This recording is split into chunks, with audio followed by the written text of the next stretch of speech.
Graça e paz, queridos irmãos, louvado seja Deus por mais essa noite, estarmos aqui agradecendo, louvando, bendizendo o nome do nosso Deus. Cumprimento a todos que estão em casa, e da mesma maneira, de uma forma muito agradecida a Deus, quero cumprimentar todos que estão aqui na terceira, com a graça do nosso Senhor. Sejam bem-vindos, queridos, que Deus assim os abençoe, em nome de Jesus.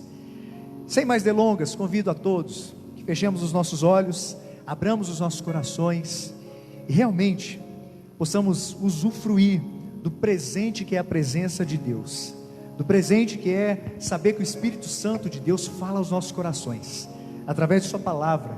Ele nos confronta, nos consola, nos direciona, nos enche de vida, nos ressignifica a vida. Louvado seja Deus por isso. Aqueles que estão em casa, se você puder, chame seus familiares, desconecte-se de todas as outras coisas.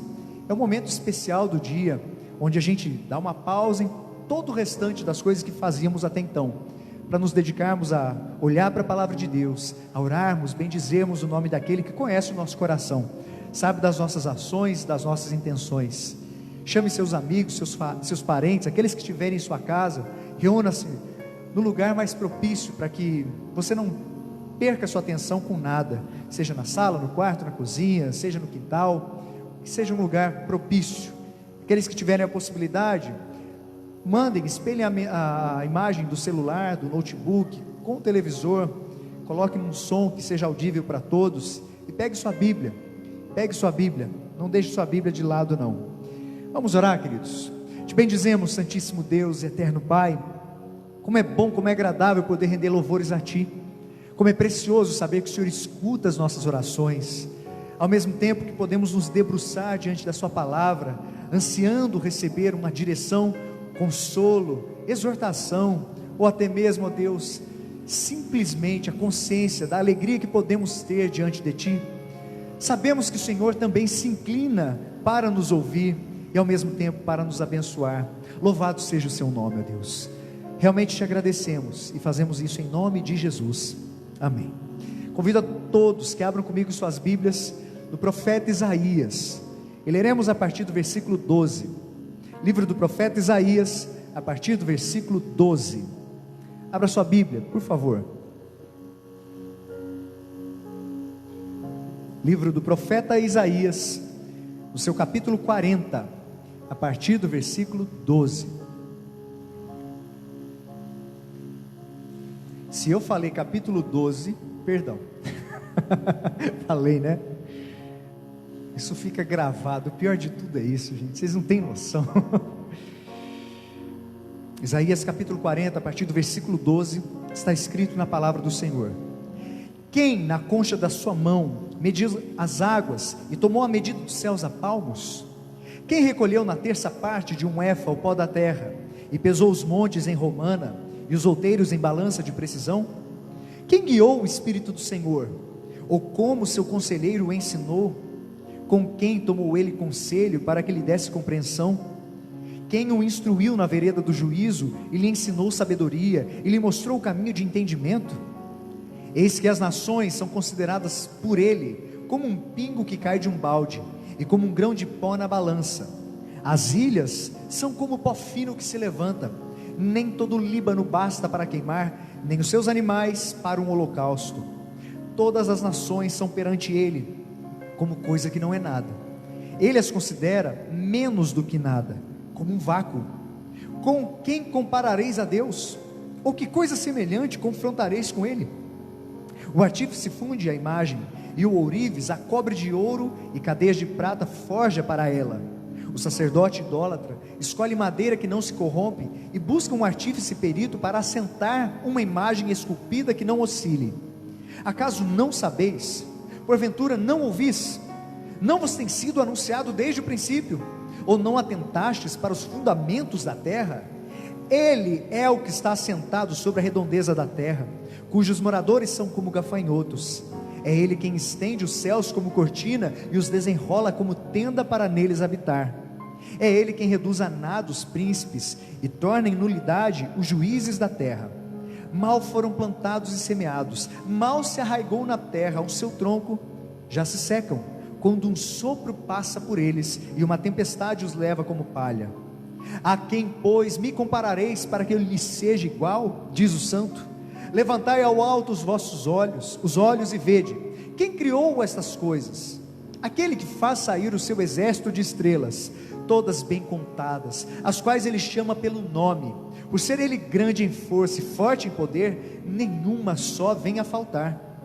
Porque, pois, dizes, ó Jacó, e falas, ó Israel, o meu caminho está encoberto ao Senhor, e o meu direito passa despercebido ao meu Deus? Não sabes? Não ouviste que o eterno Deus, o Senhor, o Criador dos fins da terra, nem se cansa, nem se fatiga? Não se pode esquadrinhar o seu entendimento. Todos juntos, versículos 29, 30 e 31. Faz forte ao cansado, e multiplica as forças ao que não tem nenhum vigor. Os jovens se cansam e se fatigam, e os moços de exaustos caem. Mas os que esperam no Senhor renovam as suas forças, sobem com asas como águias, correm e não se cansam, caminham e não se fatigam. Bendito seja o Senhor por sua palavra. Cremos nisso, irmãos. Vivamos isso para a glória do nosso Deus. Esse texto é maravilhoso. Fala sobre a majestade de Deus, fala sobre a grandeza dele. E olha que comparações são usadas pelo profeta. Quem na concha de sua mão mediu as águas? Você já tentou fazer isso? Encher o balde só com a concha de sua mão? Você já contou quantas vezes eram necessárias conchas de sua mão para encher um balde? Eu acredito que nem todos tentaram fazer isso. Imagino que você talvez pegou já um punhado de água para beber na concha de sua mão, mas aqui está dizendo que a grandeza de Deus é tão incomparável, está dizendo que Ele mediu as águas, e essa aqui é uma menção a todas as águas. Aqui diz que Ele mediu os céus a palmos, de duas uma, ou o céu é muito pequeno diante dele, ou Deus tem um mãozão.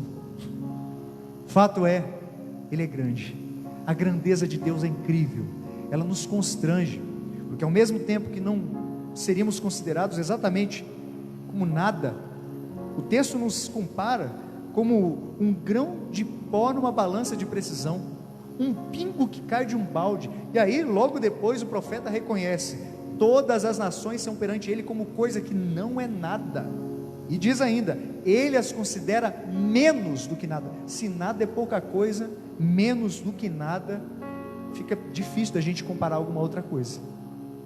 Diante de Deus somos minúsculos, mas a parte mais linda disso tudo é que mesmo sendo Deus grandioso, majestoso, soberano, Ele se inclina e Ele decidiu habitar nos corações de cada um dos seus.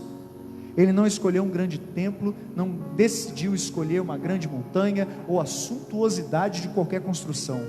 Ele escolheu o coração dos seus para fazer ali a sua morada. Louvado seja Deus, porque um dia Ele tirou o nosso coração de pedra e nos deu o seu Espírito Santo. Agradeça a Deus, louve-o, bendiga-o. É hora da gente ao mesmo tempo se alegrar, é hora da gente se quebrantar, é hora da gente se dobrar diante de Deus e pedir perdão, pedir para que Ele nos lave, nos purifique, nos renove, em nome de Jesus. Não perca a chance que Deus te dá hoje, de ter um renovo na sua caminhada, de ter um recomeço. É o primeiro dia da semana, é um dia propício para que recomecemos com o nosso Deus. Cremos nisso, irmãos? Vamos orar. Quero chamar o pastor Onésimo para que nesse momento ore agradecendo a Deus, peça perdão ao Senhor pelos nossos pecados, mas ao mesmo tempo renda graças, bendiga o nome do nosso Senhor, em nome de Jesus. Convido você a se curvar diante do Senhor, mesmo sentado, e aí na sua casa também. Vamos buscar a face do nosso amado Deus. Pai, diante da tua grandeza, diante da tua soberana majestade, não tem como não se curvar e olhar para nós e perceber quão pequenos somos, quão miseráveis somos, carecemos demais do Senhor. Por isso a nossa primeira palavra aqui nesta noite é: tem compaixão de nós, aceita-nos na tua presença, lava-nos, purifica-nos pelo sangue do Cordeiro, para que possamos nos apresentar diante de ti, com a face limpa, com o coração transformado, não pela nossa bondade, não pela nossa oração, não pelo nosso cântico, mas sobretudo pela obra linda de Jesus Cristo por nós. Nós nos fiamos nela, confiamos em ti, e entregamos cada passo, cada ato, cada celebração aqui dessa noite, que seja de fato para glorificar o teu nome, para honrar o teu nome, para reconhecer a tua beleza, a tua grandeza, a tua majestade, e também para sairmos daqui fortalecidos, para te honrar, para te glorificar, para te manifestar por onde quer que passarmos. Toma cada um que vai conduzir aqui a liturgia, que seja uma liturgia, um serviço agradável diante do Senhor. Portanto, antes de receber o nosso culto, nós clamamos que o Senhor nos receba no teu altar, para a tua glória, para o teu louvor, em nome de Jesus. Amém. Amém. Continuaremos a agradecer e a louvar o nosso Deus, através de cânticos que lhe exaltam e lhe glorificam o nome. E aqueles que puderem, coloquemos-nos de pé, queridos, para agradecer ao nosso Deus, para louvarmos e o exaltarmos. Esse cântico que entoaremos agora tem sido repetidamente cantado, entoado, como uma declaração de fé ao nosso Deus. A gente pode dizer: não, Senhor, nós não temos medo dos planos que o Senhor tem para as nossas vidas. Tu és soberano e nós descansamos em sua soberania. Você pode dizer o mesmo? Eu espero que sim, em nome de Jesus. Vamos cantar? Sobre tudo, sobre todos, tu és Rei, tu és Senhor. O teu povo te adora, nome louvará. És refúgio e segurança em meio à tribulação, fortaleza, esperança, dono do meu coração, soberano Deus, poderoso Deus, o meu coração transborda de amor.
Coisa boa ouvir palmas dentro da igreja, gente.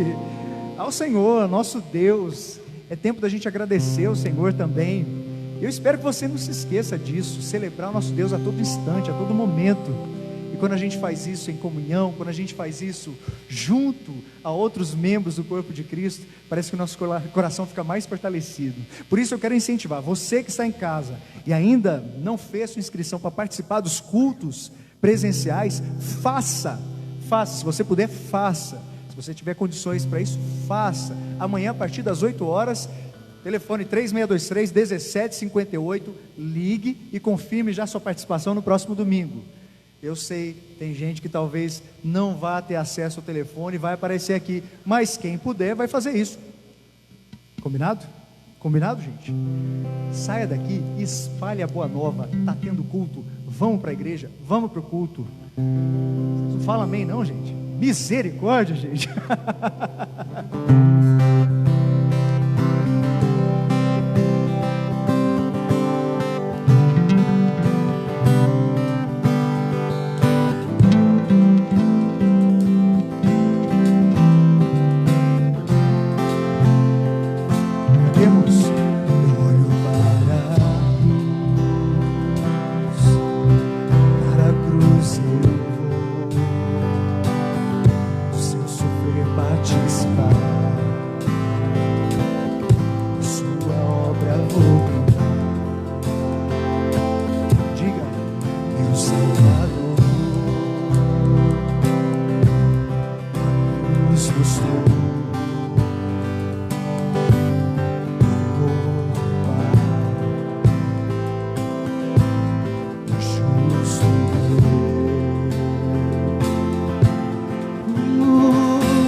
Tudo pela graça, irmãos. Por isso cantemos: merecida a vida,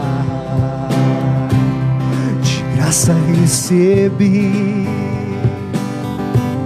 por sua cruz, da morte me livrou. Ele trouxe o quê?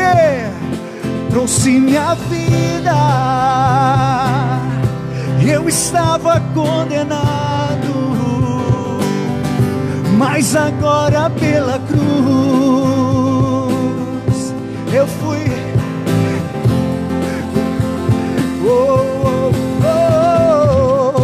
Pela cruz me chamou, gentilmente me atraiu e eu, sem palavras, me aproximo, quebrantado o seu amor.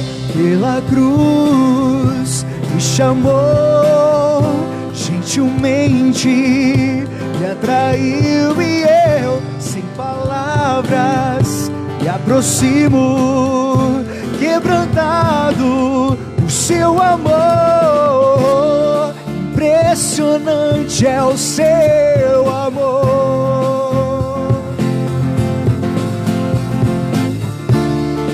Me redimiu e me mostrou o quanto é fiel.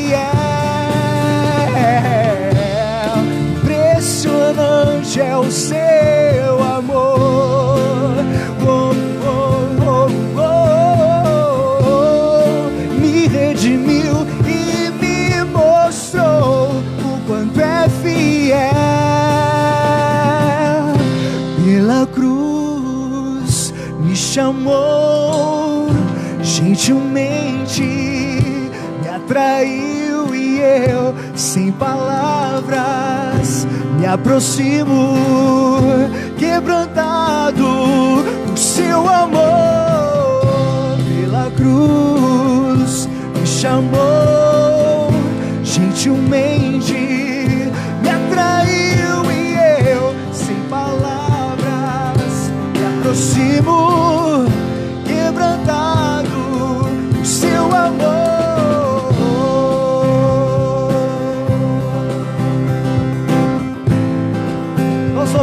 teu nome, Deus. Como é maravilhoso saber que foi pela tua graça. Por isso, quebrantado o seu amor,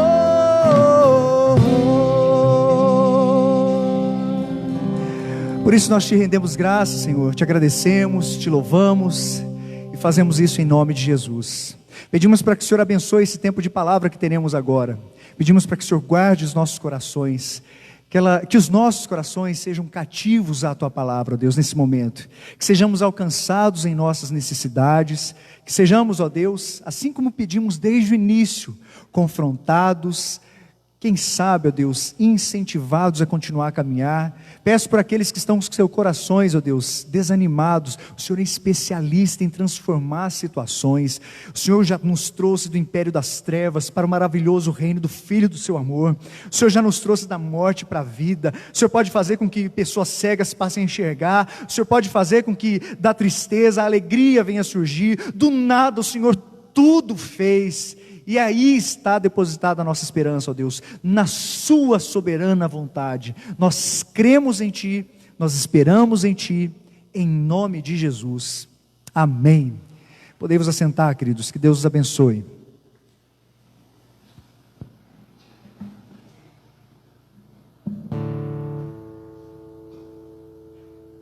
Chamar o pastor Onésimo aqui. Fizemos um pronunciamento pela manhã. Vem aqui, pastor.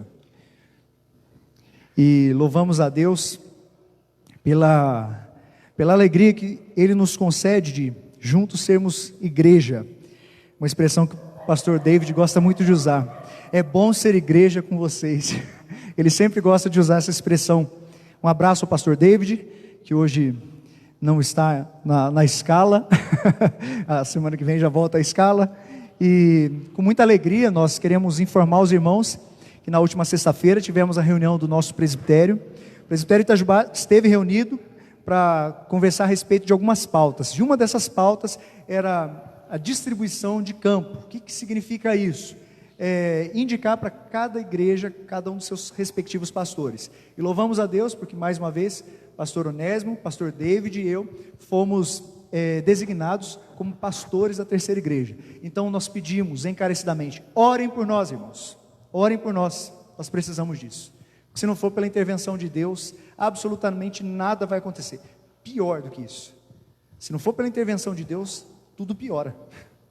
Não é verdade? Fica aqui, pastor, o senhor está muito distante, eu não vou passar doença para o senhor não, a gente já era. E está gravado, ai. Eu queria pedir encarecidamente aos irmãos para que orassem nesse momento, orassem, estendessem suas mãos simbolicamente para todos nós. Peço a você que está em sua casa para que ore pela terceira igreja presbiteriana, mas bem como por todas as outras igrejas que têm passado por suas dificuldades, têm passado por esse período que não esperávamos. Fala sério, virada 2019 para 2020, quem esperava tudo isso? Ou tão pouco disso? Deus tem nos sustentado. Nós realmente pertencemos a um grupo que tem sido privilegiado por Deus. Temos a possibilidade, através da atuação do Espírito Santo, de, nas mínimas coisas, termos essa sensibilidade gerada por Ele, ver as mãos de Deus. Isso é privilégio, irmãos, isso é graça. Gostaria de orar, agradecendo a Deus pela vida do pastor Onésimo, do pastor David, e pedir para que os irmãos orem também por nós, em nome de Jesus. Vamos orar? Te agradecemos, Santíssimo e Eterno Deus, suas boas mãos têm conduzido nossa história. Cremos plenamente, há uma mão conduzindo a história, e é o Senhor fazendo isso. Nada te pega de surpresa, Senhor, nada coloca qualquer dúvida em seu coração, absolutamente não. Tua palavra nos ensina que Tu nos cercas por trás e por diante, e sobre nós o Senhor põe a sua mão. Tua palavra nos ensina que antes da palavra sair pela nossa boca, o Senhor já conhece toda.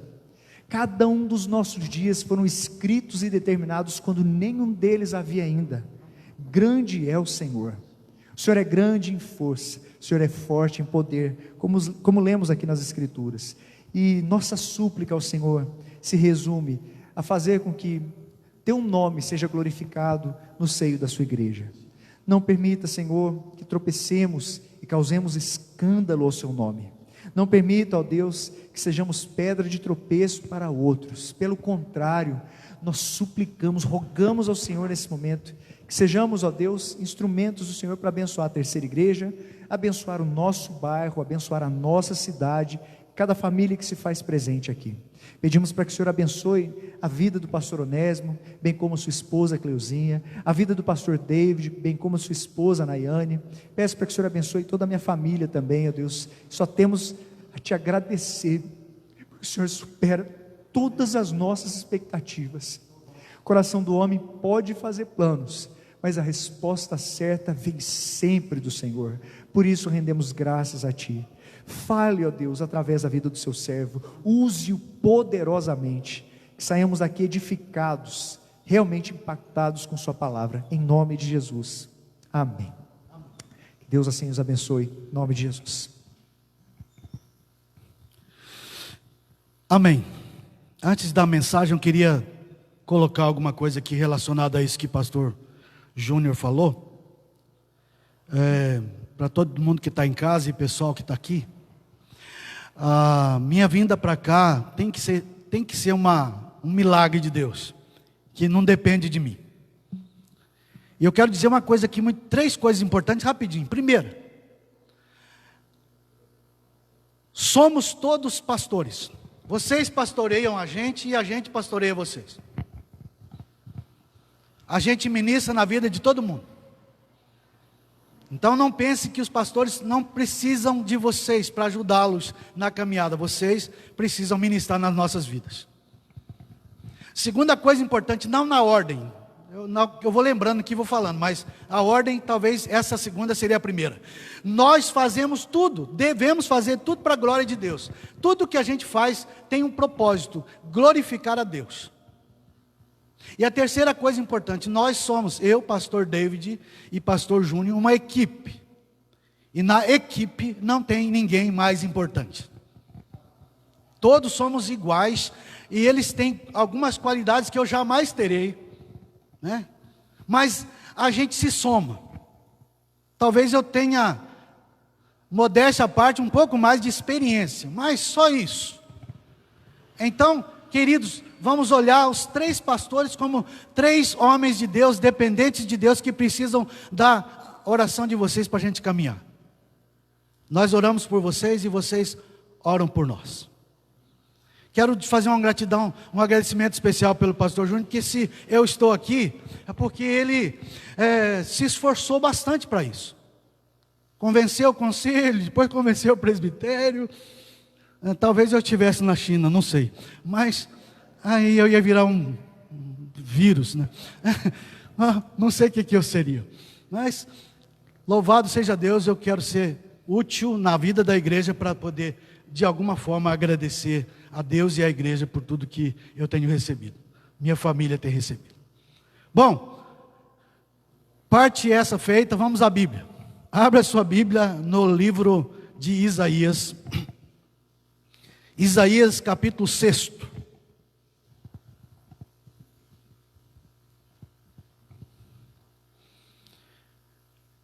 Eu decorei esse sermão lá em casa. E eu calculei o tempo da meia hora.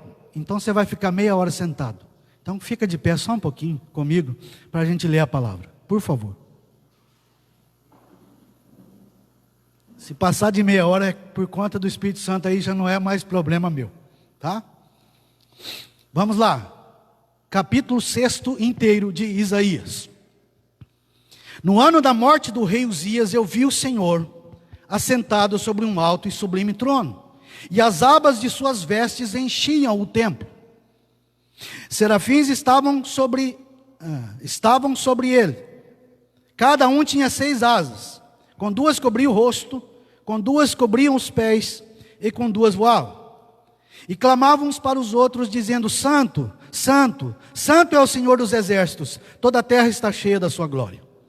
As bases do limiar se moveram à voz do que clamava, e a terra se encheu de fumaça. Então disse eu: ai de mim, estou perdido, porque sou um homem de lábios impuros, habito no meio de um povo de impuros lábios, e os meus olhos viram o Rei, o Senhor dos exércitos. Então um dos serafins voou para mim, trazendo na mão uma brasa que tirara do altar com uma tenaz, e com a brasa tocou a minha boca, e disse: eis que ela tocou os teus lábios, a tua iniquidade foi tirada, e perdoado o teu pecado. Depois disso ouvi a voz do Senhor que dizia: a quem enviarei? Quem há de ir por nós? Disse eu: eis-me aqui, envia-me a mim. Então disse ele: vai e dize a esse povo: ouvi e não entendais, vede e não percebais. Torna insensível o coração deste povo, endurece-lhes os ouvidos, fecha-lhes os olhos, para que não venham eles ver com os olhos, ouvir com os ouvidos, e entender com o coração, e se converter e seja salvo. Então disse eu: até quando, Senhor? E ele respondeu: até que sejam desoladas as cidades, e fiquem sem habitantes, as casas fiquem sem moradores, e a terra seja de toda assolada. E o Senhor afaste dela os homens, e no meio da terra seja grande o desamparo. Mas se ainda ficar a 10ª parte dela, tornará a ser destruída, como o terebinto e como o carvalho, dos quais, depois de derrubados, ainda fique o toco. Assim, a santa semente ao seu toco. Até aqui.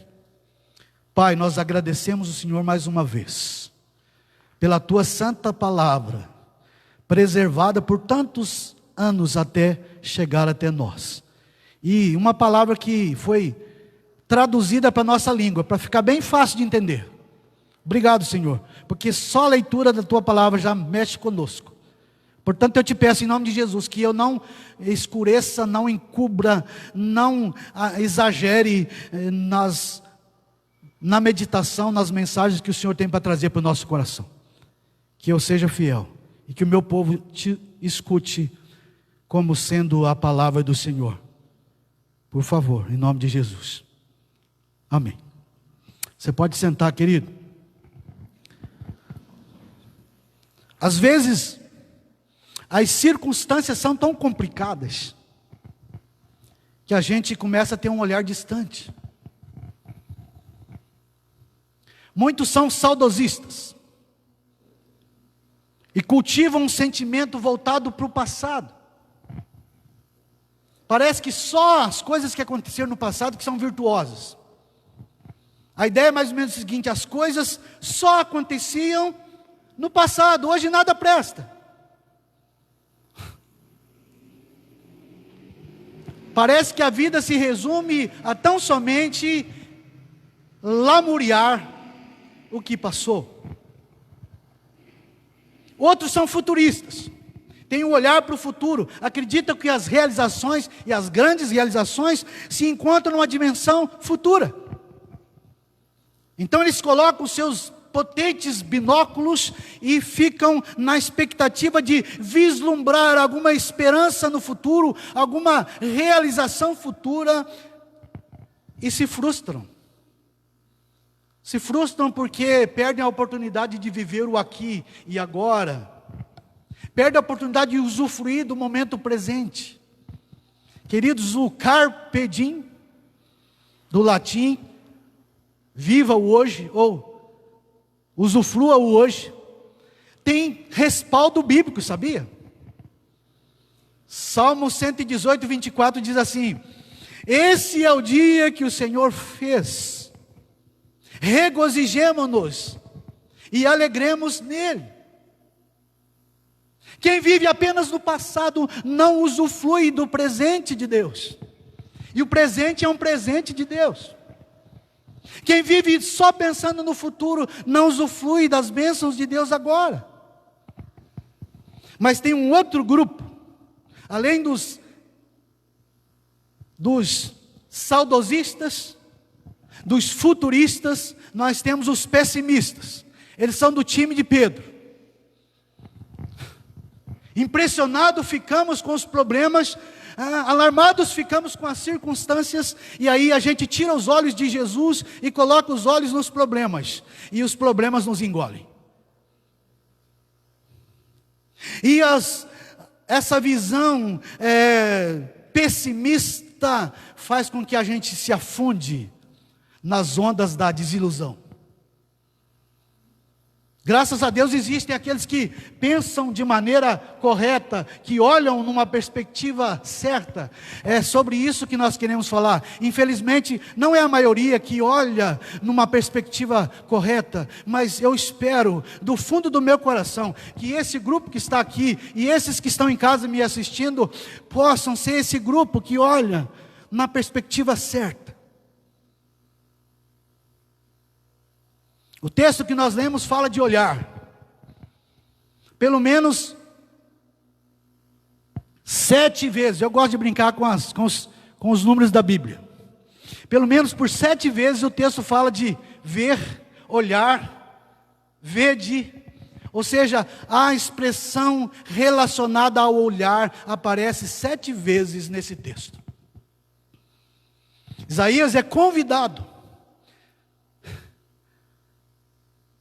por uma situação espiritual movida pelo próprio Deus, que conduz a história. Isaías é convidado a olhar para a perspectiva certa, mesmo vivendo em um turbilhão de expectativas e de questões incertas.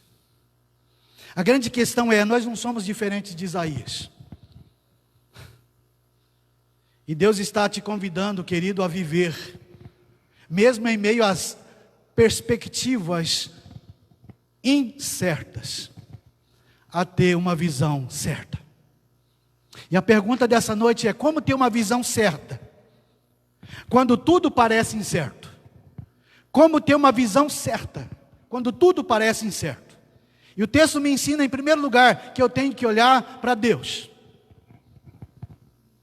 Como é o jeito certo de olhar quando tudo parece incerto?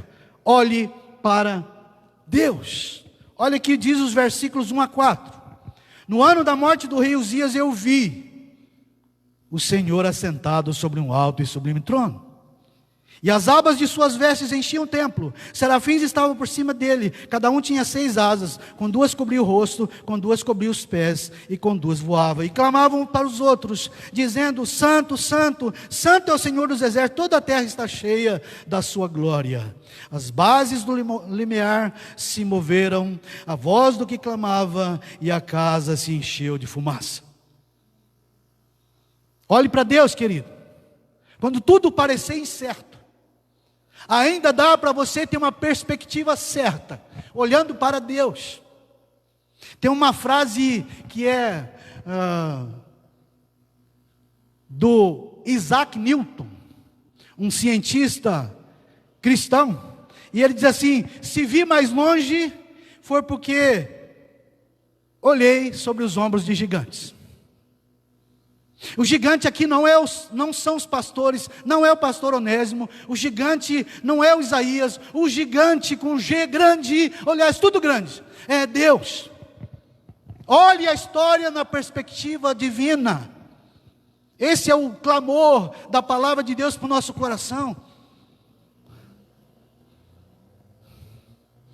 Isaías está vivendo um tempo de profunda crise, e ele vai para o templo, e ele lembra que o rei de Judá, o rei Uzias, que havia reinado 52 anos, um grande administrador, um grande rei, um rei fantástico, havia sido levado, morreu. E aí ele tem que escutar de Deus, ele tem que ver de Deus, que o dono da história, o regente de todo o universo, de todo o tempo, passado, presente e futuro, estava sentado sereno, no trono. Querido, se você estiver em crise, não tem problema, seu Deus nunca entra em crise, a menos que o seu Deus não seja o Deus da Bíblia. Aí você está mal de Deus. Que se seu Deus é o Deus da Bíblia, não se preocupe se você é pequeno, o importante é que o seu Deus é grande. Olhe para Ele. Quando a crise quiser falar para você, você é fraco, você não vai vencer, você é um derrotado, você diz: eu posso ser pequeno, mas o meu Deus é grande. Não precisa avisar a Deus o tamanho da tua crise, precisa avisar a tua crise o tamanho do teu Deus. Às vezes tem que avisar você mesmo o tamanho do seu Deus. Porque está abatido a minha alma, porque te perturbas dentro de mim? Espera em Deus, pois ainda o louvarei. Ou seja, essa crise vai passar. E se não passar aqui, passa lá, para todo sempre. Olhe para Deus, querido. Eu gosto de Davi. Naquele embate entre Davi e o gigante, sabe quem era o gigante? Davi. O gigante era Davi. Jeremias Pereira diz assim, que quando ele girou aquela pedrinha, ela virou um projétil nas mãos do Espírito Santo, e vrum, encontrou o único buraquinho que tinha na armadura do Golias. O segredo, querido, não é o tamanho do Davi, é o tamanho da fé que o Davi depositou, ou melhor, o tamanho do Deus da fé em que Davi tinha. Olhe para Deus. E eu gosto que naquele embate entre Davi e Golias, Davi olha para o Golias, aquele baita homem de 3 metros quase de altura, e diz assim: tu vens a mim com escudo, lança e espada, eu vou contra ti em nome do Senhor dos Exércitos, o Senhor dos Exércitos de Israel. Ele te dará nas minhas mãos, e eu cortarei a tua cabeça, e amanhã o teu corpo será comida de feras e de aves. Querido, você não tem que ter medo, você tem que estar na mão de Deus. O Salmo 123 me ajuda demais, me dá uma dica linda. Ele diz assim: como os olhos do servo está nas mãos do seu Senhor, e os olhos das servas nas mãos de sua senhora, assim estão os nossos olhos nas tuas mãos, ó Senhor, até que tu entres com providência na nossa situação. Onde que está o seu olho, querido?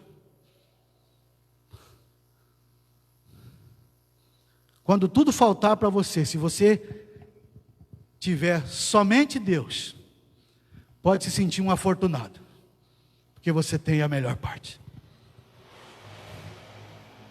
Um contemporâneo de Isaías chamado Miqueias, lá no capítulo 7, versículo 7 de Miqueias, depois de falar de um contexto similar ao de Isaías, de um contexto similar ao nosso, onde o juiz aceitava suborno, onde o rei mandava matar as pessoas, onde havia uma corrupção tremenda, onde havia guerra familiar. Estou falando de alguma coisa do jornal de hoje? Quando eu leio o capítulo 7 de Miqueias, eu tenho a sensação de que estou lendo o jornal da cidade. E Miqueias termina o parágrafo no capítulo 7, versículo 7, ele diz assim: eu todavia olharei para o Senhor, esperarei no Deus da minha salvação, e o meu Deus me ouvirá. Eu olharei para o Senhor. Eu quero ser um Miqueias, e você? Eu quero ser um Isaías, eu quero olhar para Deus. Olhe para Deus. Quando tudo estiver incerto, há uma coisa certa: olhe para Deus. Segunda coisa, olhe para si mesmo. Versículo 5 diz assim: então disse eu, ai de mim, estou perdido, porque eu sou um homem de lábios impuros, habito no meio de um povo de impuros lábios, e os meus olhos viram o Rei, o Senhor dos Exércitos. Olhe para si mesmo. Quando Isaías depara com a presença de Deus, a sensação que se tem é que ele toma pé da situação calamitosa e pecaminosa em que ele vive dentro do seu coração e vive no meio do seu povo. Sou um profeta pecador e vivo profetizando para pecadores. É mais ou menos isso que ele está dizendo.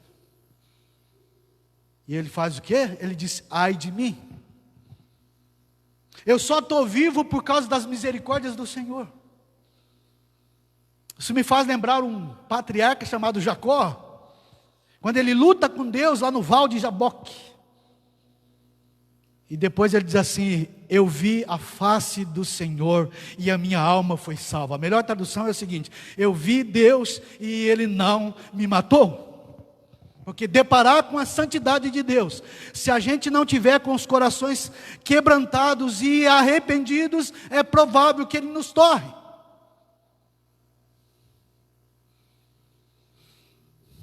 Isaías se depara com Deus e como se um filme fosse passando na frente dele, e no telão ele visse a vida dele, a vida do seu povo, e aí Deus desnudasse a alma dele, de tal maneira que a santidade de Deus deixasse bem claro, bem à tona, o tamanho da pecaminosidade dele e do seu povo. E então Deus faz um raio-x dele, e esse raio-x leva a um profundo temor a Deus. Queridos, quando nós deparamos com a santidade de Deus, a única coisa que nós temos a dizer é: ai de mim. Um grande teólogo chamado Thomas Watson, ele disse: enquanto o pecado não for amargo, Cristo não será doce. Em outras palavras, enquanto a gente gostar do pecado, nós não vamos conseguir desfrutar da linda, preciosa e gostosa presença de Deus. A gente vai ficar só com migalhas. Só com migalhas. Eu vou dizer mais uma coisa: Jesus diz assim, que quando o Consolador, o Espírito Santo viesse, Ele nos convenceria do pecado.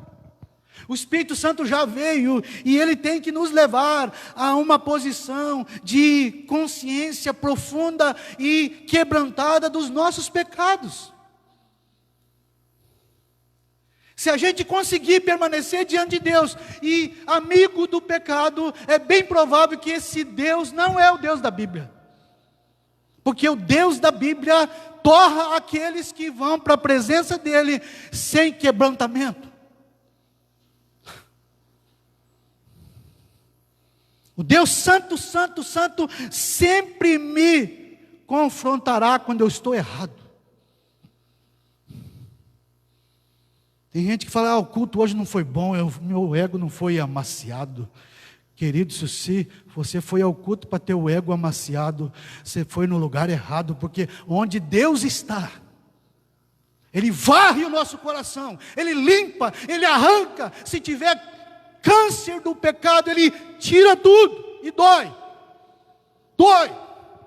mas é bom,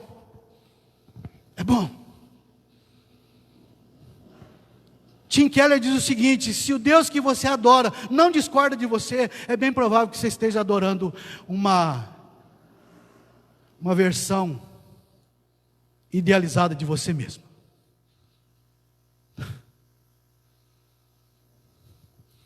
A Bíblia diz lá no Salmo no Salmo 90, versículo 8: diante de ti puseste as nossas iniquidades, e sob a luz do teu rosto os nossos pecados ocultos. Ou seja, quando a gente se apresenta diante de Deus, a luz de Deus faz com que venha à tona todos os nossos erros. E como Ele nos ama, Ele traz isso à tona para a gente confessar, deixar para ser abençoado.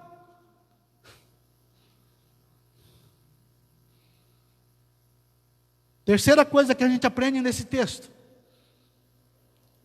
quando está tudo incerto, qual é o lado certo de olhar? Olhe para a cruz de Jesus, ou para a cruz de Cristo. Olhe os versículos 6 e 7, não feche a Bíblia. Olha o que diz o 6 e o 7. Então um dos serafins voou para mim, trazendo na mão uma brasa viva que tirara do altar, e com a tenaz, com a brasa tocou a minha boca e disse: eis que ela tocou os teus lábios, a tua iniquidade foi tirada e perdoado o teu pecado. Olhe para a cruz de Cristo. Isaías vê do altar, lugar de sacrifício, algo que vem para purificar os lábios, simbolicamente os lábios e o corpo todo e a vida toda dele, o coração dele. Sabe o que significa isso? Altar no Velho Testamento é o símbolo da cruz de Cristo. É onde um inocente é julgado, para que o pecador seja perdoado. Em outras palavras, o inocente absorve a culpa do pecador, para que o juiz absolva o pecador da culpa. Ficou claro isso? A vítima absorve a minha culpa, para que o juiz me absolva da culpa. A expressão altar aparece 374 vezes no Velho Testamento, significando o seguinte: um lugar de sacrifício. Que vale dizer que toda vez que a gente se aproxima da divindade, é preciso fazer um sacrifício. É por isso que o autor aos Hebreus diz assim: agora não precisa mais fazer sacrifício, Cristo fez uma vez por todos sacrifício por nós. Ou seja, toda vez que eu aproximo do Deus Todo-Poderoso, eu tenho que passar pela pessoa de Cristo e pela obra de Cristo. O altar na Bíblia é o símbolo da cruz de Cristo. É uma fotografia da obra de Jesus na cruz, onde o inocente foi condenado no lugar dos pecadores, para que os pecadores, olhando para aquele inocente, transferindo para ele a sua culpa, pudessem receber o perdão. Quando Isaías olha para aquele altar, e o anjo pegando uma brasa, e trazendo e purificando os seus lábios, já que ele diz assim que tinha os lábios impuros, ele estava entendendo que daquele altar veio a providência para que ele pudesse ter um relacionamento com Deus, ele pudesse aproximar do Deus Santo, Santo, Santo, sem ser queimado. Por quê? Porque aqui está o símbolo de um Deus Santo, Santo, Santo, que derrama sobre o amado Filho dele toda o cálice da sua ira, para que todo aquele que crê em Jesus e olha para Jesus tenha o perdão dos seus pecados. Jesus diz assim: eu vou ser levantado da terra no momento da cruz. Eu vou ser levantado da terra, e todo aquele que olhar para mim, eu ressuscitarei no último dia. Você está olhando para Jesus, querido? Você está olhando para a cruz de Cristo? Se a gente for fazer uma enquete na rua, todo mundo quer ser salvo. Mas alguns querem ser salvos pelos seus próprios esforços. Sabe quando que eles serão salvos? Nunca. Deus só aceita um perfeito, e o perfeito é Cristo. Eu tenho que olhar para Cristo.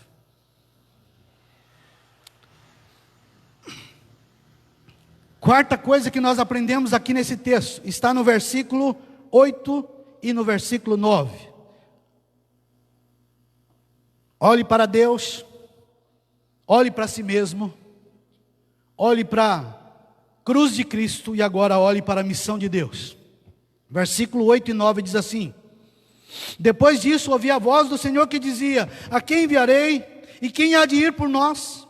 Disse eu: eis-me aqui, envia-me a mim. Então o Senhor disse: vai, e dize a esse povo: ouvi e não entendais, vede e não percebais. Olhe para a missão de Deus.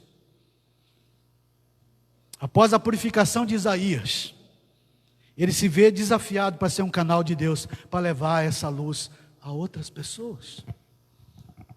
Eu disse aqui outro dia, e o reverendo David repetiu: o que é evangelizar? Evangelizar é um faminto que encontrou pão e resolveu levar outros famintos até onde tem pão. Se você está evangelizando, esse é o caminho. O pão vivo que desceu do céu é Jesus Cristo. Se você já está cheio de Jesus, se você já recebeu Jesus, se você já foi tocado por Jesus, se Jesus já faz parte da sua vida através do Espírito Santo, você tem uma missão: contar essa boa notícia aos outros. Contar essa boa notícia aos outros. Eu disse aqui hoje de manhã que uma vizinha da igreja, numa outra cidade, foi lá, bateu na porta do escritório do pastor e disse: pastor, vocês são muito egoístas.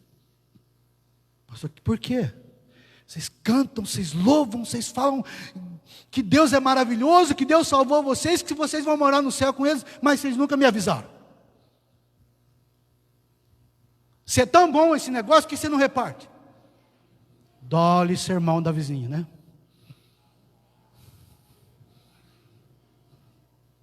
Querido, se você é um salvo, você tem uma missão, levar a salvação. Mas eu tenho dificuldade de falar, não tem problema. Viva, você vai despertar perguntas, e aí você vai responder as perguntas. Se você, ao descer da sua cama, logo de manhã, disser: Deus, eu quero ser uma bênção para o teu reino hoje, Deus vai colocar tanta oportunidade na sua frente, que você vai ficar meio atarefado com a sua agenda.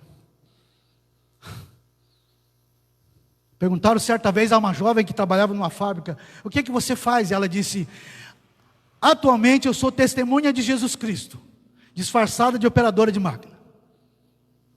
Ou seja, você tem que ser testemunha de Jesus Cristo em primeiro lugar. O restante é adendo, complemento. Pense nisso. Olhe para a missão de Deus. Eu tenho que olhar para a missão de Deus. A didática do reino de Deus funciona assim: Cristo me chama para perto de si, Ele me purifica, Ele me transforma, e depois Ele me abraça com a sua salvação. Depois Ele põe a mão no meu ombro e diz assim: está vendo outros pecadores? Então vai a eles e traga-os para que eu os purifique também. Eu gosto de Pedro quando ele está tendo uma crise enorme. Jesus diz: eu vou morrer. E Pedro diz assim: ah, Jesus, faz isso não. Aí Jesus chama ele de diabo, né? E diz: o diabo vai peneirar você. Mas eu orei por ti, para que a tua fé não desfaleça. E quando tu converteres, fortalece os teus irmãos. Querido, se você já é um convertido, sua missão é fortalecer os irmãos. Eu já disse isso aqui outras vezes. Você só tem duas missões na terra: crer em Jesus e anunciar Jesus. O resto é só adendo. Aquela casa bonita que você tem, aquele carro bonito, aquele emprego, aquela esposa bonita, ou aquele marido, isso aí tudo é complemento. A principal razão de você estar aqui é para você crer em Cristo, senão você vai para o inferno. Esse papo de inferno não é papo de pastor que não tem o que dizer. É papo de pastor que leva a sério o seu ministério. O inferno existe. E ele está com a boca escancarada para engolir todas as pessoas que passaram por essa terra sem crer em Jesus como seu único e suficiente Salvador. Depois, a segunda missão é você ver que sua família, seus vizinhos, seus amigos de trabalho também precisam ir para o céu com você. Então, a sua segunda missão é anunciar esse evangelho.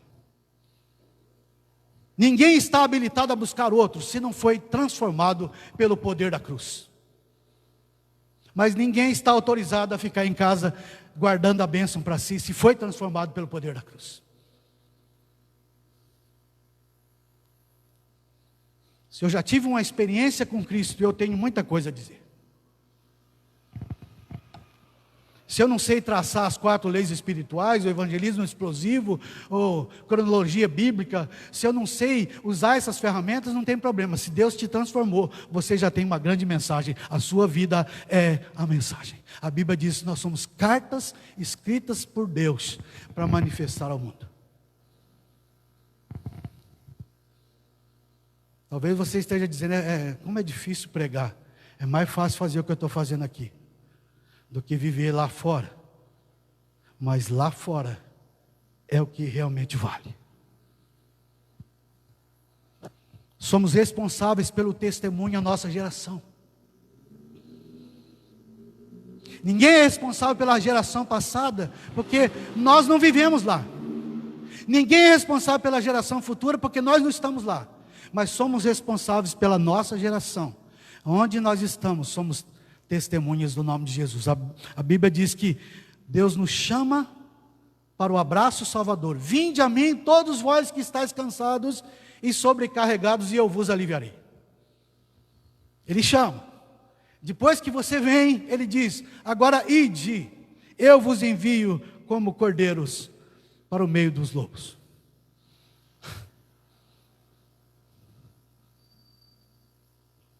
Mas para eu não cansar você, eu quero ir para a última questão aqui. Olhe para a soberania de Deus. O restante do texto fala isso. Versículo 10 em diante. Torna insensível o coração desse povo, endurece-lhes os ouvidos, fecha-lhes os olhos, para que não venham ele a ver com os olhos, a ouvir com os ouvidos, a entender com o coração, e se converta e seja salvo. Então disse eu: até quando, Senhor?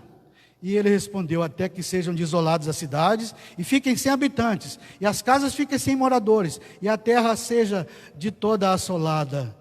O Senhor afaste dela os homens, e do meio da terra seja grande o desamparo. Mas se ainda ficar a 10ª parte dela, tornará-se destruída, como terebinto e como carvalho, dos quais, depois de derribados, ainda fica o toco. Assim, a santa semente ao seu toco. Olhe para a soberania de Deus. Isaías tem a convicção, ou pelo menos ele é convencido por Deus, aqui nesse momento, nesse encontro, de que ele tem a missão de anunciar, que ele tem a missão de testemunhar, que ele tem que falar, e que ele tem que abrir a boca e anunciar o tempo todo. Mas quem vai fazer a obra de convencimento do coração, da mente e a salvação dos que vão ouvir é o próprio Deus. Porque Deus salva quem Ele quer, quando Ele quer e como Ele quer. Romanos 9:20 diz assim, eu quero ler para você. Romanos 9:20 e 21. Nada nem ninguém pode convencer a Deus a fazer isto ou aquilo. Olha o que diz a palavra. Quem és tu, ó homem, para discutir com Deus? Porventura pode o objeto perguntar a quem o fez: por que me fizeste assim? Ou não tem o oleiro o direito de, sobre a massa, para do mesmo barro fazer um vaso para honra e outro vaso para desonra? Em outras palavras, quem é o Senhor da história e o Senhor da conversão das pessoas, e o Senhor da igreja, o Senhor dos eleitos, é o próprio Deus. Isso deve ser crido por nós e não questionado por nós. A soberania de Deus tem sido ao longo do século questionada por muitos. Mas uma coisa que pode refrescar o seu coração é a desproporcionalidade entre Ele e eu. Quem sou eu? Um verme, para poder discutir com o Criador? Você se habilitaria a discutir com o Criador? Quem sou eu para questionar os atos soberanos de Deus? Será que eu possuo alguma capacidade própria para medir forças com o sol da justiça, como diz a música do Rebanhão, a música Palácios? Será que eu tenho pedigree para questionar os atos de Deus? Medir forças com o sol da justiça? Ademais, não tem lugar mais seguro do que estar debaixo da soberania de Deus.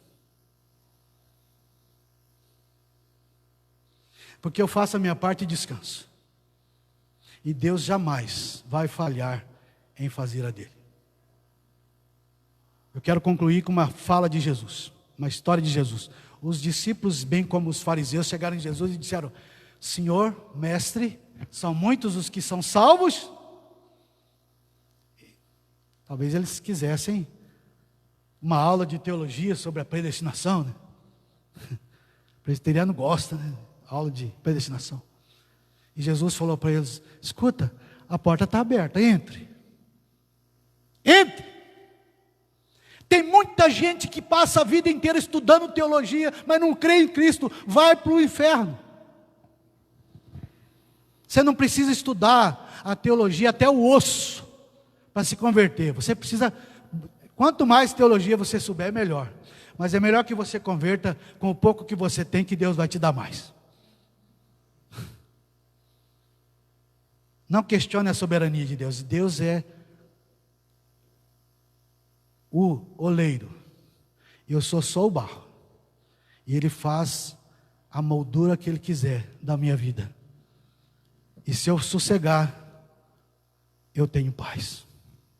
E se eu brigar, eu vou sofrer. Eu não quero sofrer mais. Eu quero sossegar na presença do meu Deus. Para que lado você está olhando? Eu sei, você está olhando agora para mim. Mas para que lado você está olhando? Olhe para Deus. Olhe para si mesmo. Olhe para a cruz de Cristo. Olhe para a missão que Deus te deu. E olhe para a soberania de Deus. Se você estiver olhando assim, você está olhando de maneira correta, e eu tenho certeza que o bom Deus vai te abençoar e te usar. Que Deus te abençoe. Em nome de Jesus. Amém? Você pode ficar de pé um pouquinho? Deus, nós queremos te agradecer. O Senhor tem falado conosco. E nós não queremos de maneira nenhuma sair por aquele portal sem um compromisso de viver a palavra do Senhor. Tem gente aqui dentro que tem passado por lutas tão grandes, que tem levado a sua natureza a questionar a caminhada cristã. Não deixe ele desanimar, por favor, Pai. A nossa luta não é maior do que o Senhor. E não é maior que o amor e a graça que o Senhor derrama em nossos corações para a gente continuar caminhando. Segura a nossa mão, sustenta-nos pelo Espírito Santo, para que a gente possa olhar para Ti o tempo todo, para que a gente possa fazer uma avaliação da nossa vida o tempo todo, para que a gente possa confiar no poder que vem da cruz, e para que a gente se disponha para a missão, e a gente se submeta à Tua soberania, porque assim teremos paz para caminhar na nossa história. Abençoe essa igreja reunida, abençoe essa igreja que está em casa, abençoe o nosso coração, para que ele não desvie nem para a direita nem para a esquerda, mas que ele olhe fixamente para Jesus, que é o autor e o consumador da nossa fé. Abençoado seja cada coração, cada vida, cada irmão, e que de fato sejamos a noiva linda do Senhor Jesus, que caminha no meio das dificuldades, olhando fixamente para o nosso noivo, que é o Senhor, no nome de Jesus. Amém. Pode sentar. Amém. Reverendo. Glórias sejam dadas ao nosso Deus. Enquanto a mensagem estava sendo pregada, já mandei uma mensagem na transmissão do Facebook. Você está convidado a fazer sua inscrição já amanhã, a partir das 8 horas. Ligue 3623-1758 e converse com o Marcelo, nosso secretário. Eu creio que muitas coisas boas o Senhor tem reservado para os seus.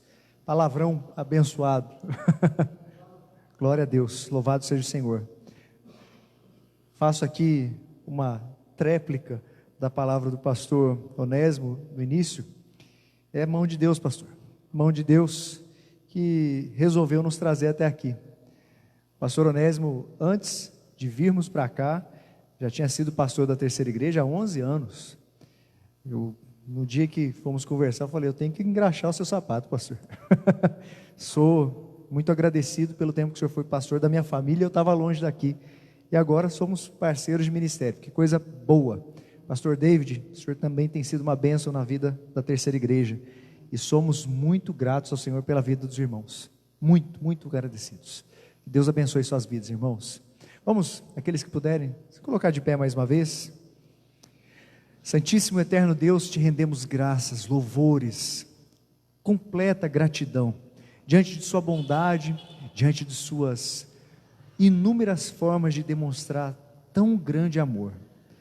Vimos sua grandeza através do texto exposto, vimos, ó Deus, como é necessário olharmos olharmos para o Senhor, olharmos para aquilo que o Senhor tem feito à nossa volta, olharmos exatamente para nós mesmos e até para aquilo que o Senhor nos proporciona ao nosso redor. Peço para que o Senhor nos incentive todos os dias a olhar para a missão que o Senhor nos deu, a olhar para esse mundo, e todos os dias, ó Deus, que voltemos os nossos olhos para a sua palavra e vejamos Cristo em cada uma das passagens que forem lidas.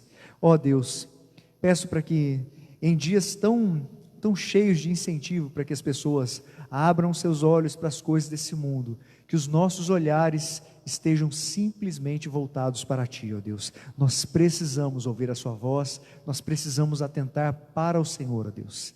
Essa é a única esperança para vivermos e vencermos essa batalha em relação a tudo que vem contra nós, nossa carne, o mundo e suas concupiscências e Satanás, nosso inimigo. Tenha misericórdia de nossas vidas. Abençoe cada família que esteve conosco, ó Deus, cada família representada aqui nesse lugar, cada família que esteve conosco nessa transmissão. Cuide dos nossos corações. Tudo isso suplicamos em nome de Jesus. Amém. E agora, queridos irmãos, que a graça do nosso Senhor e Salvador Jesus Cristo, que o amor de Deus, o nosso eterno Pai, que as ternas consolações do Espírito Santo repousem sobre nós, povo de Deus, e sobre todos aqueles que estão espalhados sobre a face da terra, hoje e para todo sempre. Amém. Que Deus assim abençoe suas vidas, que Deus guarde seus corações, em nome de Jesus. Amém.